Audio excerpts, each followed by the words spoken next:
Ouça agora o Mundo Agro Podcast. Saiba tudo sobre o agro, informações, novidades e muito mais. Mundo Agro Podcast, para ouvir onde estiver.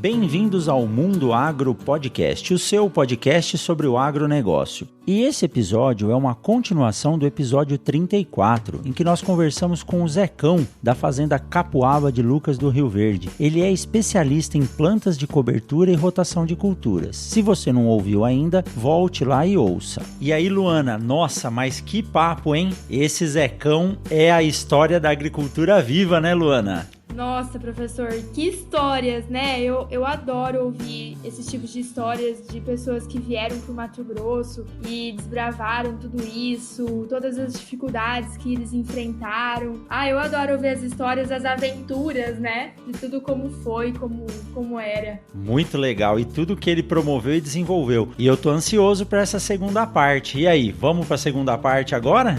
Bora lá, eu também tô ansiosa pra essa segunda parte porque o papo rendeu. Então vamos lá que o papo continua, vamos lá.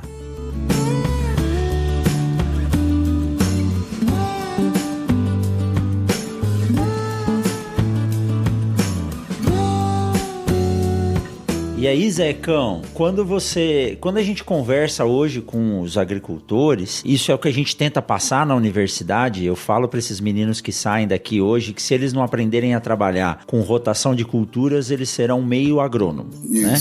Então, mas quando a gente fala para o produtor, olha, o senhor tem que deixar 1/5, 1/8, 1/4 da sua área durante a safra para trabalhar com a rotação. Fala, mas professor Coimbra, como é que eu vou fazer isso? A minha renda está ligada à área que eu planto. Como que eu vou deixar de plantar a soja ou deixar de plantar o algodão para poder trabalhar com um sistema de rotação, né? E o custo ele é alto no início, mas o retorno depois, pelo pouco que eu conheço, visitei uma comunidade em Montevidéu, depois em Maracaju, pessoas trabalhavam com adubação do sistema de rotação e eram as áreas que mais produziam. É assim mesmo? É exatamente assim. E olha que interessante, né? Quando eu comecei a mexer com isso aí lá atrás, meio assim, não tinha outra opção, eu tinha que viabilizar a minha atividade. Propriedade média, vivo só disso, eu tenho que viabilizar, eu tenho que aumentar a lucratividade, tenho que melhorar os meus resultados. Então eu tive que reconstruir meu solo, né? Melhorando a estrutura física do solo com raiz, né? Melhorando, enfim, a diversidade de culturas, mantendo o solo, Luana, protegido durante 365 dias por ano. Sim. Nunca mais o solo desprotegido. Então nós começamos a fazer uma agricultura com base nas características de clima e solo tropicais. Qual que é a diferença? Nós estávamos imitando até o final da década de 80 o que se fazia, na época da colônia, foi trazido como tecnologia agrícola da Europa.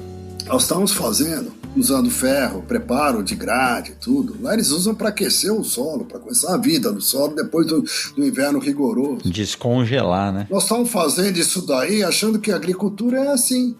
Como que vai fazer a agricultura sem preparar o solo? Existe opção? Então, hoje nós sabemos que nós podemos fazer uma agricultura nossa, tecnologia nossa. Isso daí, quando eu falava lá, início dos anos 90, me chamavam de louco. Isso já é realidade. Várias pesquisas, a própria Embrapa, com esse sistema de integração lavoura, pecuária, floresta, vários pesquisadores, consultores, praticamente uma unanimidade a necessidade de se fazer uma agricultura principalmente na região central do Brasil, baseada nas características de solo e clima tropicais, uma agricultura mais sustentável, uma agricultura que leva em consideração a importância da diversificação de plantas, de raízes, de exudatos. Uma agricultura que leva mais importante a vida do solo do que simplesmente a recomposição de minerais através da adubação mineral. A ecologia do sistema, né? A ecologia, é isso que tem respondido muito mais.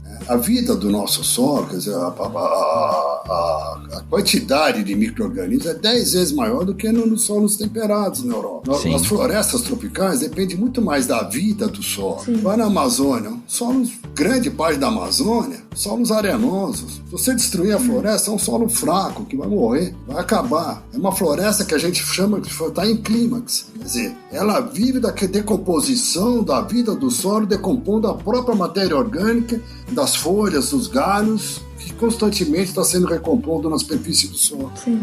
Então, é exatamente isso que nós passamos a fazer, imitar a natureza, tá? E quando eu comecei, no ano lá atrás, nós achamos que, eu vou fazer isso aí, nem que eu veja o resultado daqui a 10, 15 anos. Vou ser persistente. Impressionante, em poucos anos, aqueles talhões onde eu não estava colhendo mais nada por causa de pratilencos, eu estava colhendo muito bem, não enxergava mais áreas com perdas econômicas causadas por doenças de solo. Zero. Eu reequilibrei a vida do solo. Você entendeu?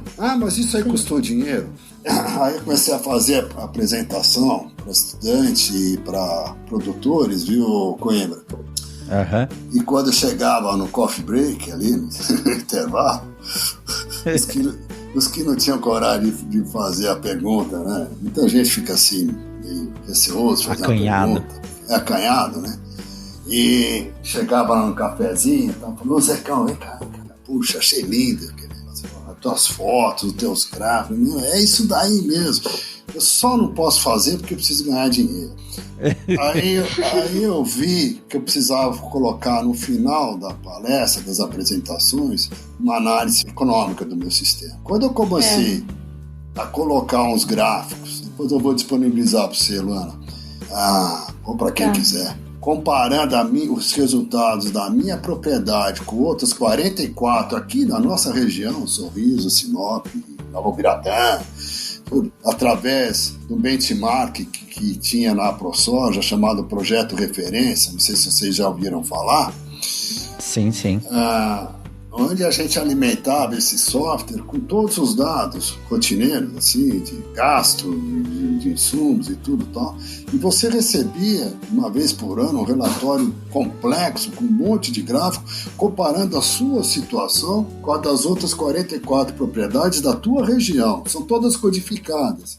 A gente não sabe quais são os números. Também não tem que saber, só tem que comparar com os outros, não é verdade? Mas durante os 6 anos que eu participei, a propriedade mais lucrativa na cultura soja era a Fazenda Campoaba, era a minha propriedade. Não que eu tivesse, assim, sempre as maiores produtividades, sempre tinha umas produtividades, não tinha estabilidade na produtividade, né, Luana, por causa da matéria orgânica, por causa de todo esse sistema, mas muitas vezes tinha gente até mais produtividade.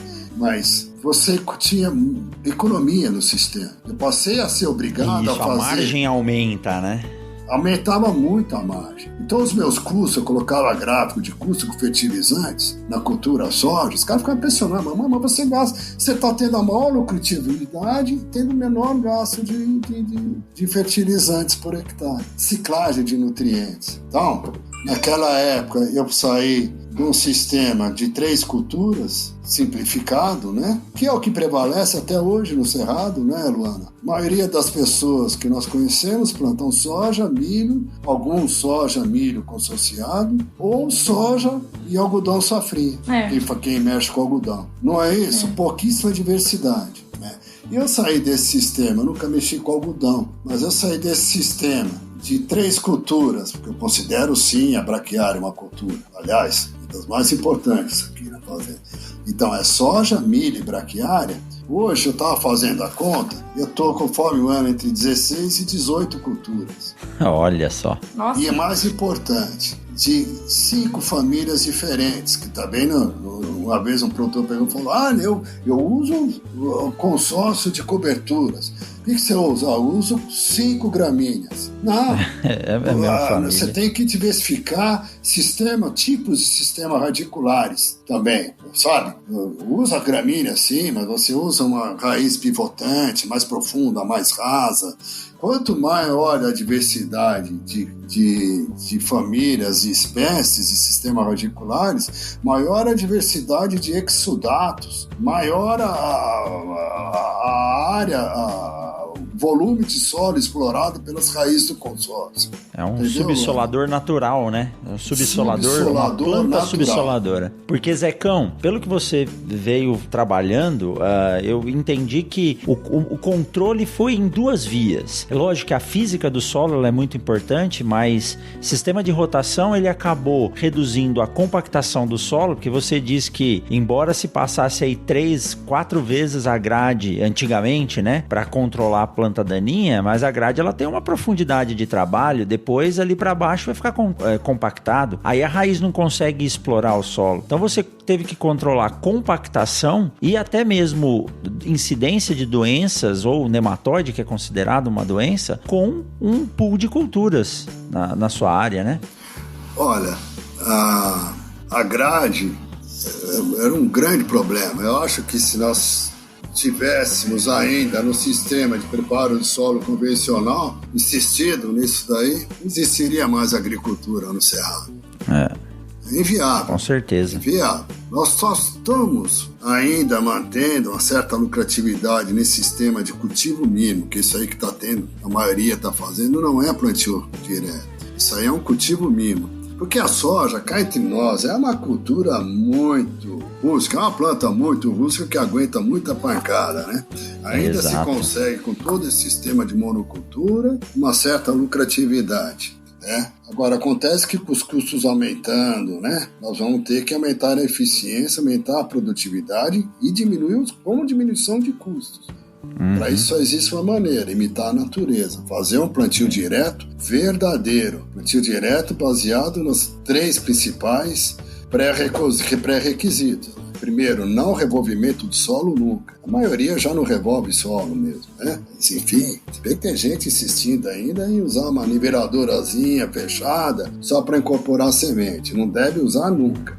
Nada. 0 de revolvimento de solo. A outro pré-requisito, um plantio direto verdadeiro, é a rotação de cultura. Rotação de raiz, você dá um descanso, entre aspas, da cultura rainha, no caso da maioria dos produtores é a soja, colocando uma outra cultura no verão, naquele talhão. Você falou muito bem, Coimbra. Não precisa ser 100% da área. Não é que um ano eu vou parar de plantar soja. Mas divide a tua área em 4, 5 ou 6 pedaços e vai rotacionando essa área que você vai deixar de plantar a soja para plantar uma outra cultura viável economicamente também no verão, tá? A minha área eu dividi em 4. Um quarto da minha propriedade eu não planto soja, eu planto uma outra cultura, eu faço semente de arroz. É uma cultura tão viável economicamente, em alguns anos é a cultura mais viável economicamente da propriedade.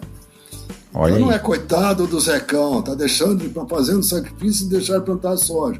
Não, eu estou plantando uma outra cultura para ganhar dinheiro com essa cultura e para ganhar muito mais na cultura subsequente na soja. Normalmente, o meu maior talhão, aquele que obtém a maiores produtividades, é aquele plantado subsequentemente em cima da cultura da área que foi feita rotação de cultura no ano anterior. É direto. O resultado é impressionante. Melhora muito a produtividade. Em 3 anos você já começa a diminuir. Imagina as pessoas que estão há 10, 15, 20 anos fazendo monocultura da soja. Sim. Todos os anos.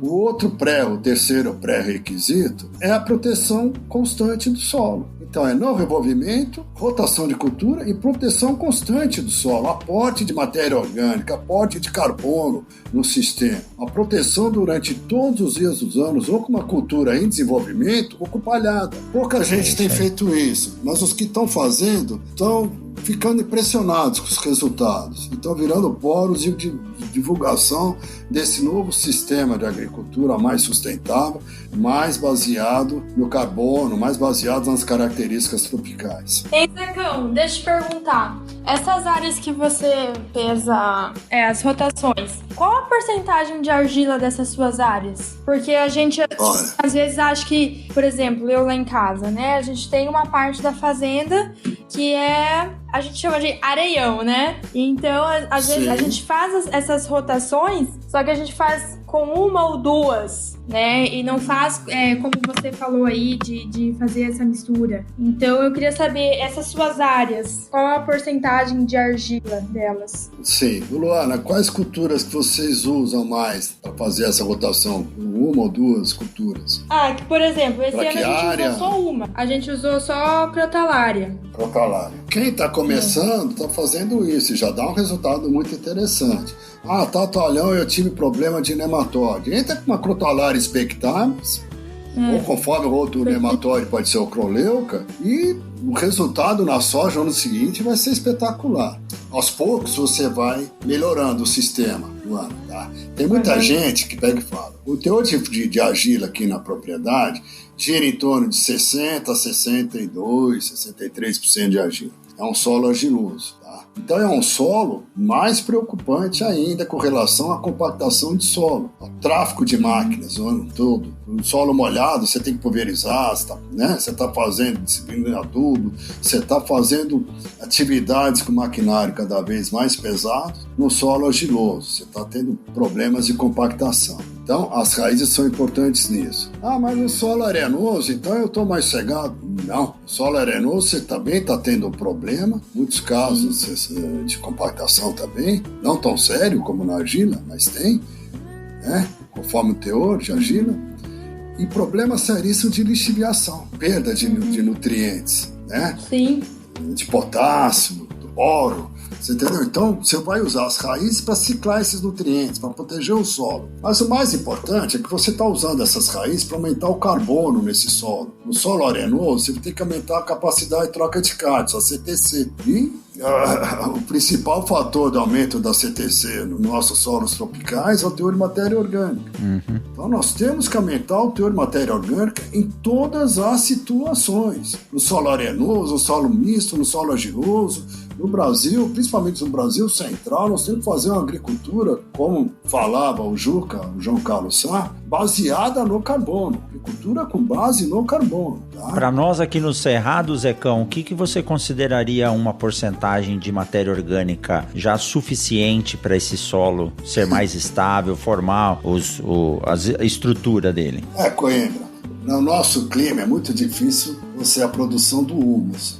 Você produz muito mais os ácidos orgânicos fúlvicos do que os úmicos. Por quê? Porque nós estamos num clima tropical. No sul do país e na Europa, você consegue aumentar muito a produção de matéria orgânica, aumentar muito a quantidade de humus no solo. Aqui, a atividade microbiana, um solo clima quente, período chuvoso e quente, é uma bomba na decomposição. A vida do solo é impressionante. Então, o acúmulo de matéria orgânica no Cerrado é muito menor do que lá no Rio Grande do Sul, na Argentina, por exemplo, ou do que na Europa ou nos Estados Unidos, né? Quem conhece os Estados Unidos, vê lá, você pode cavar uma trincheira de 4 metros, o solo é preto, é turfoso. Não é assim? Aqui não. Exato. Então, o que a Ana Maria Primavera falava um negócio que é interessante quando perguntava qual que é o teor de matéria orgânica ideal. Quanto mais, melhor? Não necessariamente. O importante é você ter uma carga de carbono no teu sistema constante. Você está sempre fazendo a roda girar. E nisso, Luana, o mais difícil é quando a roda está parada que você vai começar o movimento, é iniciar. Depois que você iniciou o sistema, você só tem que continuar colocando tuas coberturas, tá? Sim. Então, qual que é o teor de matéria orgânica que a Primavera falar? Entra no seu bioma e tira uma análise de solo. O teor ideal de matéria orgânica é aquela matéria orgânica que está no Cerrado. Quanto que é, Mato Grosso? 3,5%. Mas não vai chegar a 5, 6, como lá no Sul? Não vai. Lá eles têm inverno rigoroso, nós não temos. Aqui o clima é quente e úmido durante boa parte do ano. Você entendeu, Luana? Então, não se preocupe exatamente com o teor de matéria orgânica. Se preocupe com alimentar com carbono o teu sistema constantemente. E com carbono de qualidade. Tá bem? Eu estou colocando carbono. Então, nós vamos colocar carbono com qualidade, matéria orgânica de proteção com qualidade. Qual que é o ideal? Se eu colocar só feijão calpino, eu tenho uma relação CN muito baixa. Uma leguminosa, escolhe a soja. Em quanto tempo? Você vê lá, não tem mais palhada nenhuma, né? Então, nós temos que colocar a diversidade de plantas coberturas, mas dentro dessa diversidade, algumas que têm uma relação CN elevada. Mais alta. Para aumentar o tempo de proteção do solo. Você entendeu? O menor período de deterioração dela é mais lenta. É muito mais lenta.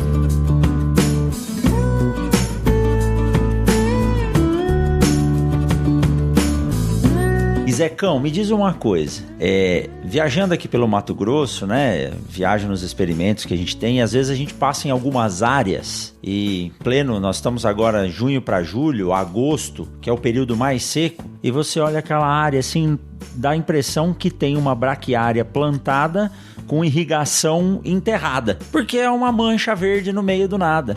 Suas áreas são assim mesmo? A braquiária ela consegue reter água ao ponto de ficar verde durante esses 3 meses que não chove aqui no Mato Grosso? Sim, esse é o milagre da braquiária. Ela tem um sistema radicular muito profundo. Ela consegue buscar água lá embaixo. Tanto é, Coimbra, que todos os aceros aqui na fazenda, à beira de estrada, são feitos com braquiária, né? E quando chega no final de maio, normalmente, esse ano até atrasou um pouquinho, nós fizemos agora em junho. Não, foi em maio mesmo, foi finalzinho de maio.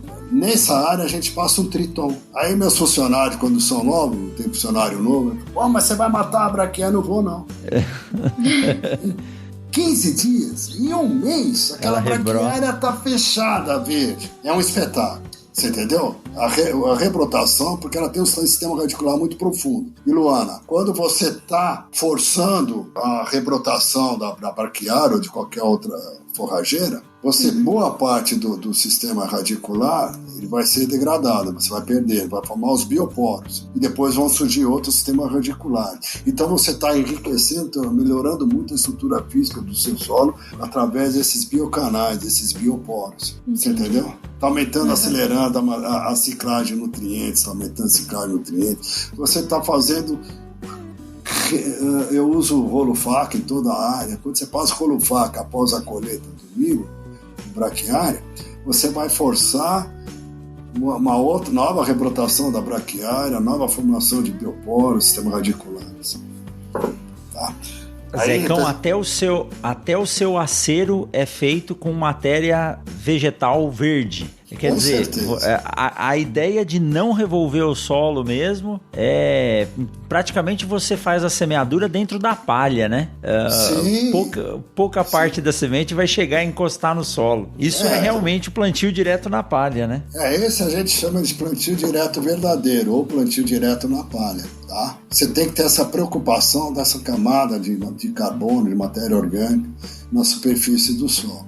Daí você tem que ter um bom manejo, boa tecnologia de plantio, né? Regular de plantadeira, disco, para você fazer, fundamental. envelopar a semente, né? Para você ter uma boa qualidade de germinação da cultura comercial. E a produtividade da soja, pelo menos eu estou há 14 anos no Mato Grosso, ela não tem variado muito, né?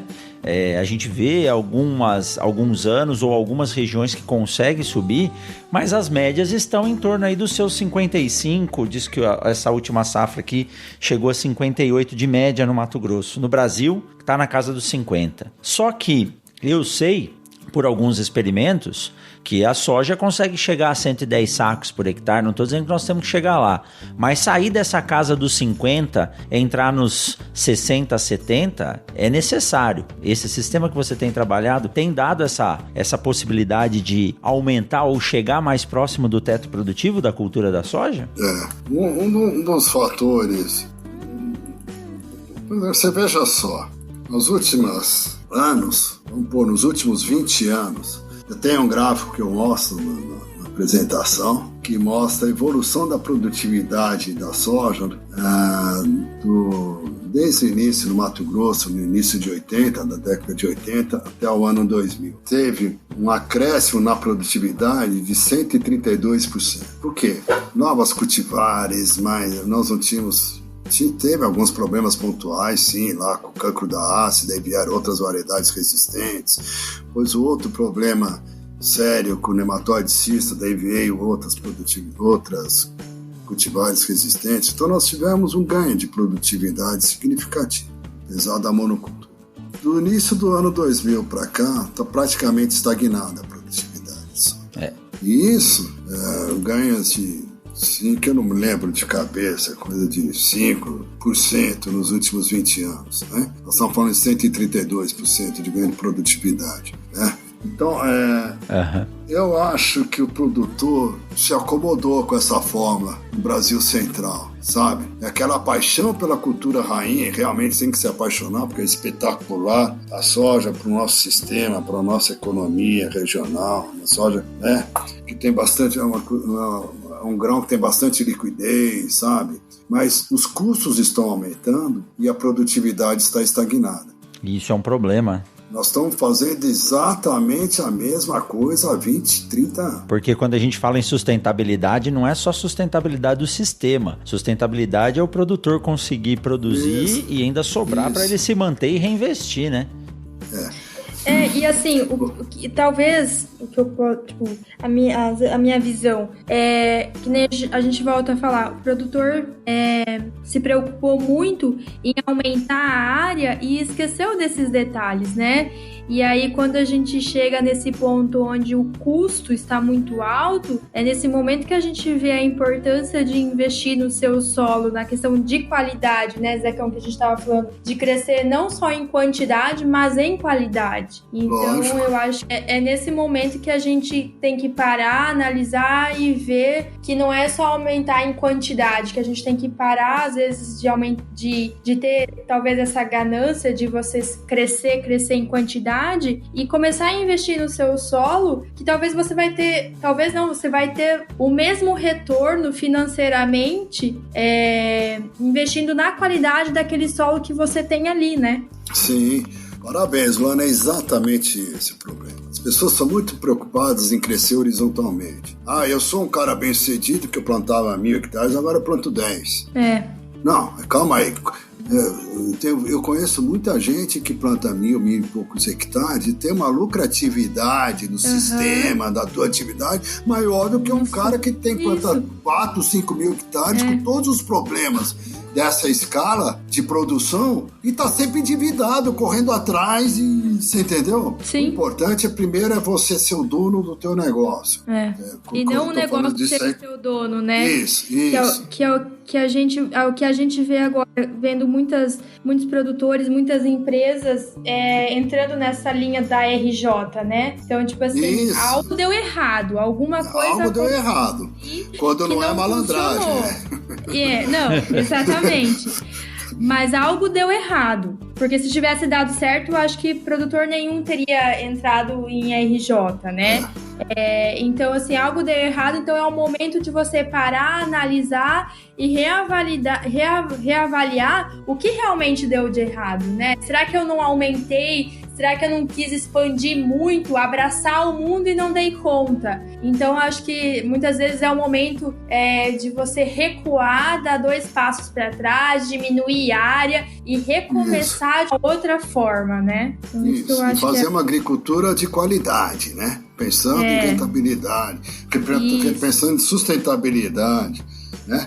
Bom, a Agroconsult, eu tenho um gráfico da Agroconsult, é de 2018, que mostra a região a margem de lucratividade de produtores aqui na nossa região do Médio Norte do Mato Grosso, pegando o quarto inferior em termos de produtividade, os produtores estavam produzindo menos, né? A lucratividade desse quarto, 25% dos produtores que produzem menos. Tá? Mas você acha que você fala que a média é em 58, 57, 58 sacos. Mas se a média é essa, tem muita gente produzindo 50, 48, 59. Exatamente. Então, a lucratividade desse pessoal é negativa, tá? Segundo a consulta, dá um prejuízo de em torno de 10%.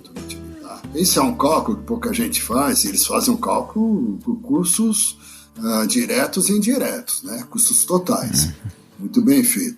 A lucratividade da média, os produtores que estão lá entre os seus 58 sacos, 60, está dando um lucro em torno de 12% de atividade. razoável. Mas a lucratividade, viu, Luana, do quarto superior, aqueles que estão produzindo em média 70, 70 e poucos sacos, 75, já tem propriedades com 80 sacos de média, né? Acima até, né? Mas vamos colocar o quarto superior, que a média de produtividade está em torno de 71 sacos, a lucratividade salta de 12% para 21% da atividade.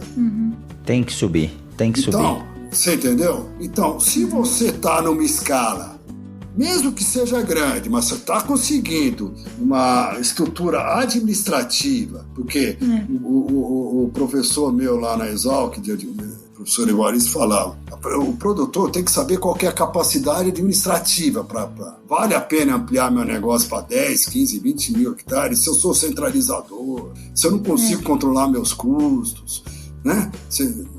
A tendência é quebrar, tá com o RJ. Sim. Se eu tenho toda essa capacidade, tenho uma boa equipe, eu consigo aumentar um pouquinho, então você tem capacidade administrativa para aumentar.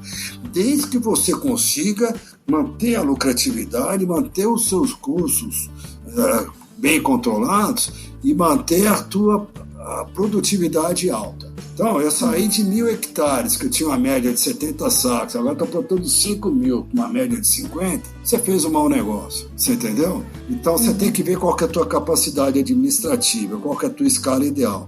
Muitas vezes, é melhor não crescer, é melhor fazer bem feito a tua escala, tá?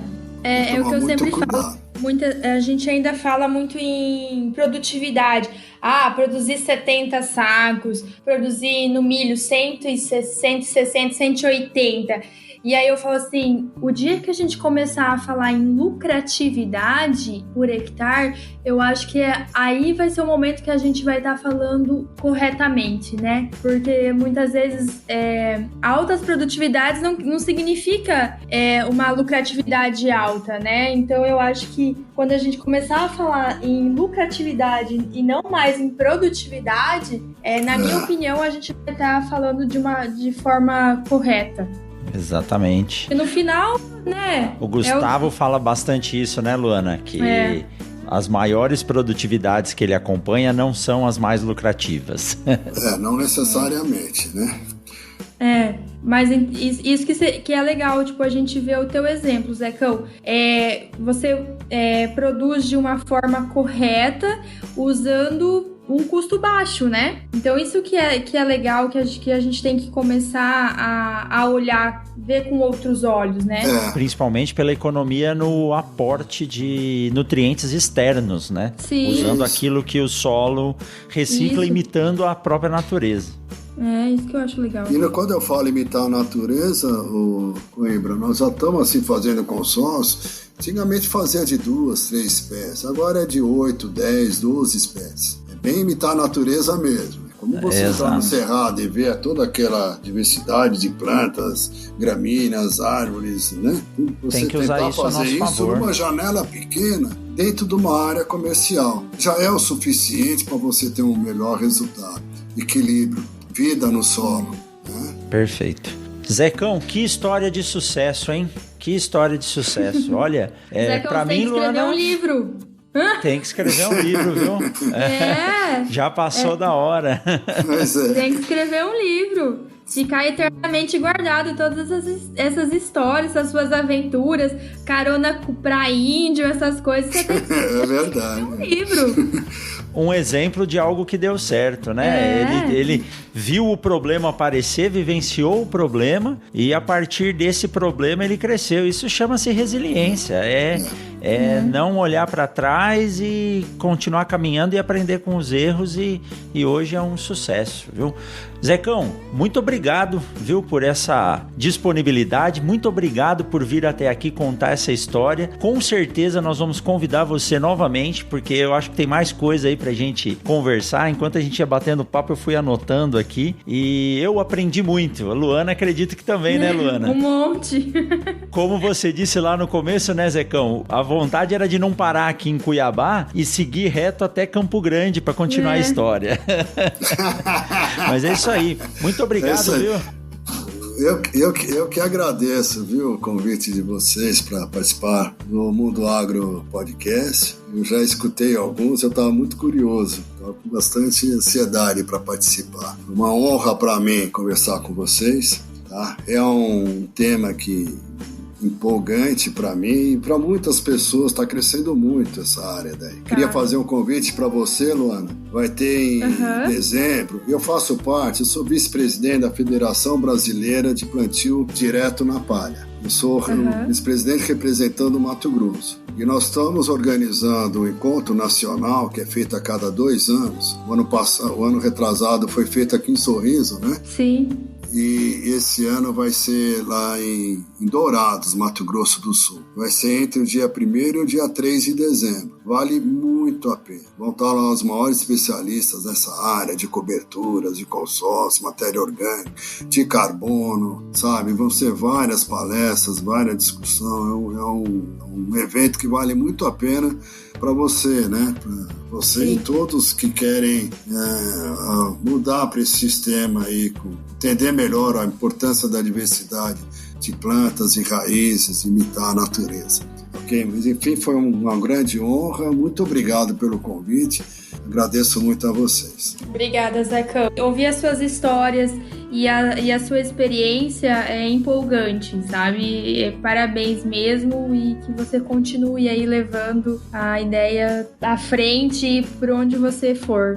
E com o podcast, né, professor? Tenho certeza que a gente vai ser ouvido por muitas pessoas, não só no Brasil, mas como no mundo também, a sua história aí. Muito legal, parabéns. Com certeza, Zecão. Nós estamos em mais de 22 países aí. Ah, é? Fico até arrepiado de ouvir esse tipo de história, porque isso nos mostra que dentro da universidade nós estamos fazendo o caminho correto, tentando passar isso para os futuros agrônomos, futuros produtores e assim por diante. Só aproveitar esse gancho aí.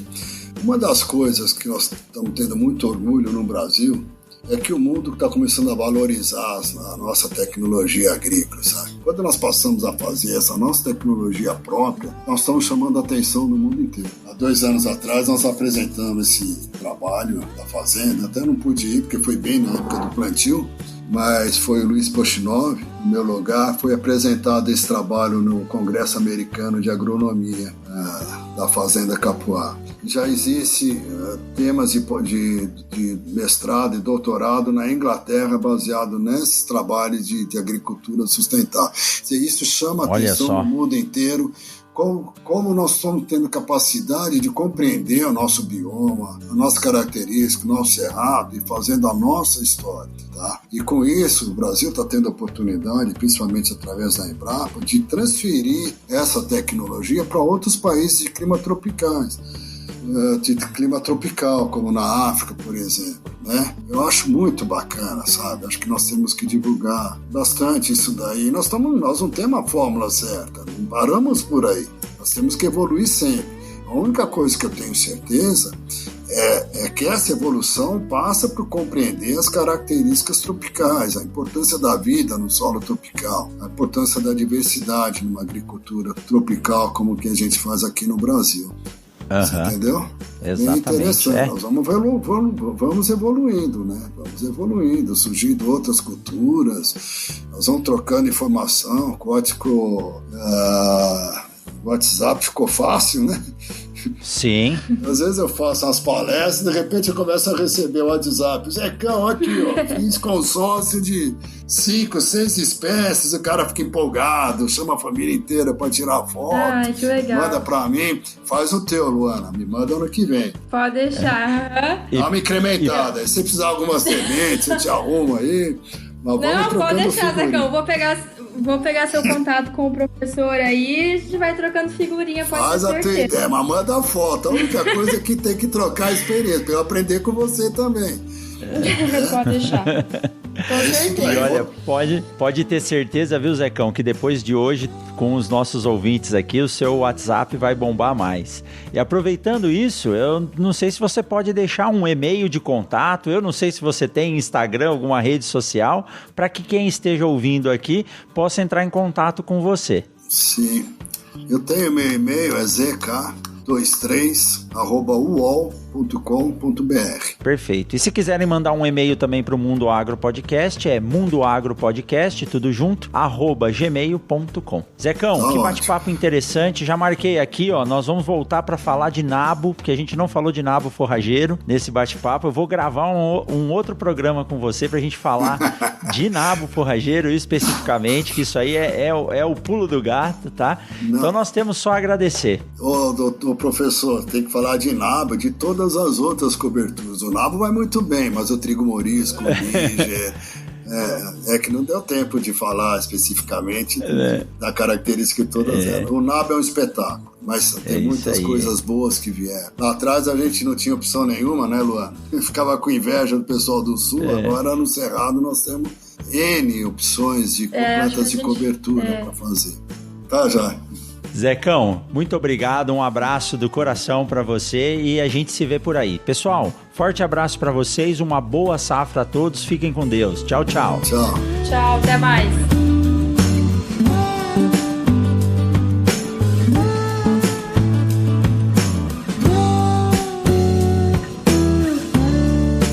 Mundo Agro Podcast, para ouvir onde estiver.